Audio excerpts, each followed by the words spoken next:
अस्सलामुअलैकुम, क्या हाल है? होप ठीक होंगे, खैर से होंगे, खुश होंगे। अल्हम्दुलिल्लाह हम भी बिल्कुल ठीक है। ये है संडे का दिन, 13वां रोज़ा। आज अफ्तारी बनाने के लिए मैं बड़ी जल्दी किचन में आ गई थी। 11 बजे का कुछ टाइम था। मैंने कहा कि जल्दी से बना के आज फारिग हो जाना है और आज थोड़ी स्पेशल अफ्तारी बनाना है। पूरे रमज़ान में ये सबसे वाला दिन था जिसमें मैं हर किस्म की चीज़ें बना रही थी। सबसे पहले ट्राइफल बना रही थी। उसके लिए पहले जेली बना के थोड़ी ठंडी होने देंगे, उसके बाद फिर कस्टर्ड बनाने का रहेगा ना। ये पाकिस्तान के कोई ब्रांड की जेली मिलती है। हमारे यहाँ ये तकरीबन पाकिस्तान के 400 रुपये की मिलती होगी। आप बताएं पाकिस्तान में कितने की मिलती है। बहरहाल इंस्ट्रक्शन लिखे हुए होते हैं कि किस तरीके से बनाना है, वो मैंने डाल के बनाने रख दिया है। अच्छा, बच्चे हैं ना ट्राइफल वगैरह पसंद नहीं करते तो वो नहीं खाएंगे, वो सिर्फ जेली खाएंगे, तो उनके लिए अलग बाउल में निकाल लिया है। और फिर खाली हस्बैंड खाएंगे ट्राइफल, तो उनके लिए अलग से बना रही हूँ। अच्छा, हम अफ्तारी की तैयारी भी कर रहे हैं, साथ में थोड़ी सी बातचीत भी कर लेते हैं। लास्ट वीडियो मैंने डाला ना तो माशाल्लाह आप लोग के बहुत सारे मैसेज आ गए, बहुत सारे लोग ने हज की मुबारकबादी दे दी और बहुत सारे ने दुआएं दी कि अल्लाह आपको भी इंशाल्लाह बुला लेगा। और मेरी एक आपा है ना, इंडिया में रहते हैं। इन्होंने हमको इतना पढ़ाया नहीं है, मुश्किल से 1 आध साल कुछ पढ़ाया होगा, तो इनकी पढ़ाई तो मुझको ऐसी कुछ याद भी नहीं है, लेकिन हाँ इनके अखलाक मुझको याद है। देखे फारिग होके भी माशाल्लाह 20-22 साल मतलब इनके साथ में पढ़ाई के हो गए, लेकिन अखलाक की वजह से याद है। तो अखलाक अगर आपके अच्छे हो ना तो लोग याद रखते हैं आपको। तो उनका मुझको मैसेज आया आपा का कि बेटा बहुत मुबारक और बहुत खुशी हुई ये सुन करके तुम भी जा रहे हैं। इस साल अल्लाह ने हमको भी बुलाया है तो हम भी वहाँ जाएंगे, तो इंशाल्लाह हम वहाँ मिलेंगे। मैंने आपा से कहा आपा मैंने कब ब्लॉग में बताया है कि मेरा भी हो गया है? तो बोले तुमने बताया कि नहीं बताया, दिल से दिल को राह होती है, हमको यकीन है तुम्हारा भी हो गया। मैंने कहा चले भाई ये भी अच्छी बात है। अच्छा, जैसे मैंने बताया आज मैं स्पेशल अफ्तारी बना रही हूँ, उसकी रीज़न क्या है वो थोड़ी मैं बता देती हूँ। कि आज है ना वो नुसुक एप्लीकेशन हज के लिए जो हमने किया था, तो उन्होंने आज फिर से बुकिंग शुरू करनी थी, यानी संडे के 2 बजे। तो मैं इसलिए 11 बजे आके मैंने कहा आज तो अफ्तारी अच्छी बनेगी। उसका रीज़न ये है कि पहले से मेरे दिल को सुकून आ गया था कि जो भी होगा, ये तो मैंने बताया था फ्राइडे राइट तक नहीं हुआ, और मेरे रब जो भी करेगा अच्छा ही करेगा। मैं शुक्राने के तौर पर, यानी अभी कुछ हुआ भी नहीं है, लेकिन मैंने कहा कि नहीं आज अफ्तारी अच्छी बनेगी। उस दिन तो टेंशन था फ्राइडे को, तो अफ्तारी में कुछ बनाया नहीं गया। यहाँ पर मैंने अल्लाह का शुक्र अदा किया कि अल्लाह आपका बहुत शुक्र है कि हम अपने हज जो फ़र्ज़ था उससे फारिग हो गए। तो अब ये तो नफिल हुआ ना, तो अगर नफिल हो नहीं हो वो अल्लाह आपने बेहतर जो लिखा होगा मेरे लिए बस वही होगा। तो ये जो अफ्तारी थी मेरी शुक्राने के तौर पर थी कि अल्लाह आपका शुक्र है कि आपने मुझको हज जैसी नियामत से नवाज चुका है। और मैंने अपनी फैमिली ग्रुप जो होता है ना उसमें मैसेज कर दी थी कि भाई टेंशन कोई भी मत लो, जो भी होगा अच्छा ही होगा और रिलैक्स होकर बैठ जाओ। और कहीं ना कहीं दिल में ऐसा यकीन हो गया था कि आज जैसे ही खुलेगा, यानी वो बुकिंग का काउंटर खुलेगा ना, तो इंशाल्लाह सबसे पहली जो बुकिंग होगी वो मेरी होगी। पता नहीं क्या अल्लाह ने ऐसा यकीन दिल में डाल दिया था, वो अल्लाह का शुक्र है।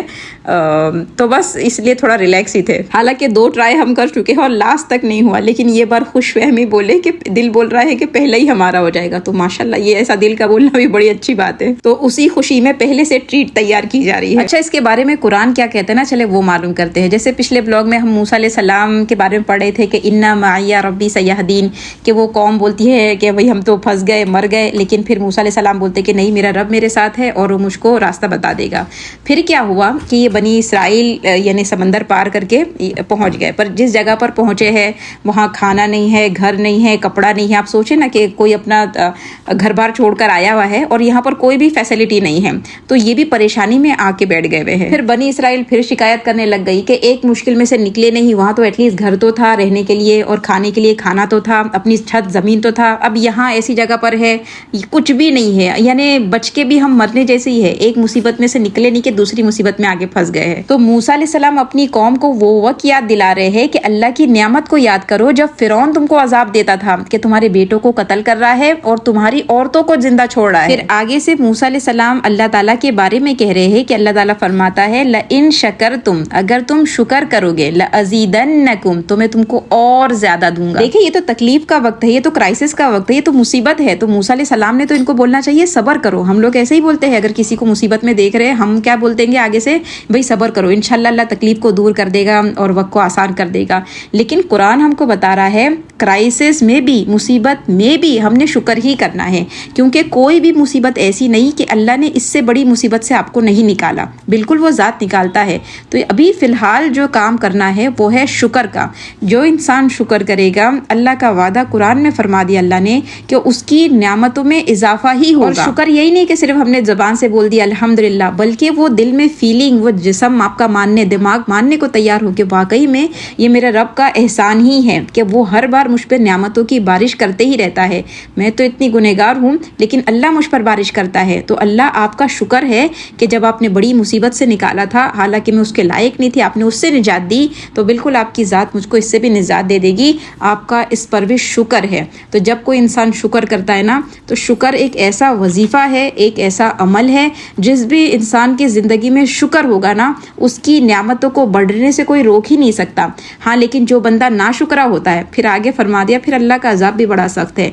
यानी नाशुक्री एक ऐसी चीज़ है जो अल्लाह को बिल्कुल भी पसंद नहीं है। अल्लाह से दुआ है कि अल्लाह हमारी मुसलमान कौम को शाकिर बना दे, शुक्र करने वाला बना दे। अच्छा, फिर मैं ट्राइफल के लिए कस्टर्ड बना रही थी, वो जेली अच्छे से सेट हो गई है। तो यहाँ पर मैंने दूध लिया है 1 कप, इसमें 3-4 टेबल स्पून मैंने शक्कर ऐड कर दिया है, और फिर 1 टेबल स्पून यहाँ पर कस्टर्ड पाउडर लेकर मैंने थोड़े से दूध में घोल के रख लिया है। और जैसे ही अब दूध में थोड़ा बॉईल आने लगा ना, तो मैंने ये कस्टर्ड वाला दूध भी डाल दिया। अच्छा, जब गाढ़ा हो गया तो यहाँ पर जेली भी हमारी अच्छी सेट हो गई है। यानी कोई ऐसी गर्म नहीं है कि आपने डाल दिया और फिर कस्टर्ड एक और जेली एकदम मिल जाए। तो ज़रूरी है कि आपकी जेली अच्छी ठंडी हो गई हो। तो बस ये ऐड कर दिया है। और यहाँ पर ये लोटस बिस्किट जो आती है ना, बड़ा अच्छा इसका फ्लेवर होता है, तो उसको मैंने चूरा करके 2 ही बिस्किट से हमारा अच्छा खासा सज गया। यानी घर में बना हुआ सस्ता सा ट्राइफल बन के तैयार हो गया। फिर यहाँ 2 घंटे पहले मैंने ना उड़द की दाल को भिगा के रख लिया था। मैं दही वड़े भी बना रही हूँ। तो ये दाल अच्छी भीगी हुई है और पानी थोड़ा सा ऐड किया है, और इसको दाल को मैंने पीस लिया है। तो दाल को पीसते वक्त एक चीज़ का ख्याल रखना है कि भाई पानी थोड़ा कम का इस्तेमाल करना है, नहीं तो फिर वो जब आप तलेंगे इसको तो तेल ज़्यादा ऑब्जॉर्व करेगा। तो ये दाल अच्छे से मैंने पीस के निकाल लिया। अब इसको हाथ की मदद से आप अच्छे से थोड़ा मिक्स कर ले, तो उसमें फ्लपीनेस आ जाएगा। तो हमारे दही वड़े ना सॉफ्ट अच्छे बन के तैयार होंगे। इतने मेरे शोहर आवाज़ दे रहे, चलो 2 बज गए हैं, हम वहाँ जाके बैठते हैं, नंबर आ जाएगा, तो देखते रहते हैं। सो बस मैं और मेरे शोहर आज बैठे हुए हैं चेक करने के लिए। अल्लाह का शुक्र है 2 बजे बुकिंग स्टार्ट हुई और 2:10 को अल्हम्दुलिल्लाह अल्हम्दुलिल्लाह अल्हम्दुलिल्लाह अल्लाह के फजल और करम से मेरी भी बुकिंग, मेरा भी कंफर्मेशन हो गया है। ये बस अल्लाह ही का करम था, अल्लाह ही का एहसान था कि अल्लाह ने इस खुशी से हमको नवाजा है। अब अल्लाह से दुआ है कि हम उस जगह पर जाके उस जगह की कदर और अहमियत को वैसे ही समझे जैसे यहाँ बैठकर समझ रहे हैं। अच्छा, ये मैंने अभी इसलिए बता दिया है क्योंकि हज एक बहुत बड़ी इबादत है और उसको सीख के जाना ज़रूरी है। तो मैं इंशाल्लाह रमज़ान जैसे ही ख़त्म होता है तो कोशिश करनी है मुझको कि मैं आपको थोड़ा हज के हिसाब से गाइड कर सकूं कि किस तरीके से आपने क्या चीज़ ले जानी है, क्या नहीं ले जानी है, क्या करना है, क्या नहीं करना है। तो जितनी थोड़ी बहुत नॉलेज मेरे पास है वो आपसे शेयर कर दूं, ताकि आपको भी थोड़ा सा फ़ायदा हो जाए और आपकी दुआओं में हम। पर तू रहे ने कायर नहीं करे ने कोई ने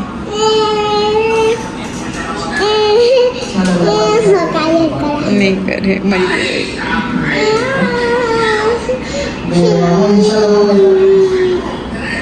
अल्लाह से दुआ है कि अल्लाह हम सबको उसके घर का दीदार नसीब फरमाए। चले फिर से आ जाते हैं किचन में, और हमने जो दाल भिगा के पीस के रखी हुई थी अब उसको मैं फ्राई कर रही हूँ। अच्छा, कितने लोग इसमें बेकिंग सोडा वगैरह डालते हैं, लेकिन अगर आप दाल पीसने के बाद आधा घंटा रख देते हैं ना, तो उसमें कोई बेकिंग सोडा डालने की मुझको नहीं लगता ज़रूरत पड़ती है, वो अच्छे फ्लपी ही बनते हैं। अच्छा, जो वड़े बनाई हूँ ना मैंने, उसमें दाल में पीसते वक्त भी कुछ नहीं डाला है, नमक ना मिर्ची कुछ भी नहीं, सब बाहर से डलता है हमारे यहाँ भाई। तो ये नॉर्मल ठंडा पानी है, उसमें मैंने नमक ऐड कर दिया है। तो ये नमक वाले पानी में अब जब वो वड़े फ्राई हो जाएंगे ना, तो मैं डायरेक्ट इसी में डाल दूंगी। तो नमक इधर से अब्जॉर्व करके यानी वो नमकीन हो जाएगा। अच्छा, मैं दही 2 टाइप की बनाती हूँ, मैं बताती हूँ कैसे। कि यहाँ पर मैंने थोड़ी जो खट्टी वाली दही होती है ना, जो अक्सर घर में खट्टी जमती है, तो यहाँ पर वो दही लिया है मैंने, और नमक थोड़ा ऐड कर दिया ना, दही के हिसाब से जितना नमक चाहिए वो, और मिर्ची का पाउडर। बस ये 2 चीज़ डाल के ना मैं इसको ग्राइंडर में पीस लूँगी अच्छे से। यानी पतली होती है ये, जब एक बार पीस जाएगा तो वो एकदम पतली सी हो जाती है। यहाँ पर हमारे वड़े फ्राई हो चुके, अच्छा गोल्डन कलर उस पर आ गया है। मैंने उसको निकाल के डायरेक्ट ठंडे पानी में जो नमक वाला बना के रखा है उसमें डाल दिया। आप पानी में कम से कम उसको आधा घंटे के लिए छोड़ दे, अच्छे सॉफ्ट से हो जाते हैं। यहाँ पर मैंने वो जो दही बनाया ना, उसको तड़का देने के लिए तेल ऐड कर दिया है, थोड़ा जीरा और लाल मिर्ची।